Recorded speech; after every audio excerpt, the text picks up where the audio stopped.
با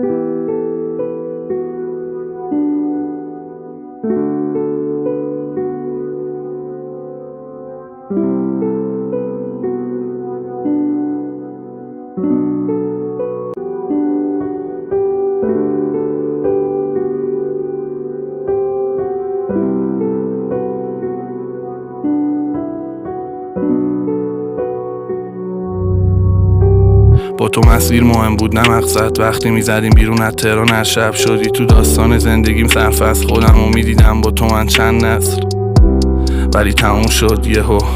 الان دوریم خب به کل، اصلا نفهمیدم چی شد. داغ بودم انگار تنم زخمی میشد. با چشمام دیدم رفتی، میدونم واسه اصلا خود سخنی. نمیدونی این روزا چقدر داغونم، نسبت به همه شدم بدبین.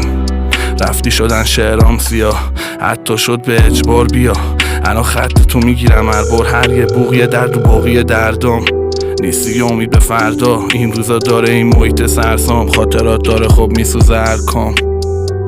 تنهام دیگه مسخب نی، تنهام دیگه حس منفی. حس خوبه اینجا قسمندی، دیگه حال خوب واسه ما امشب نی.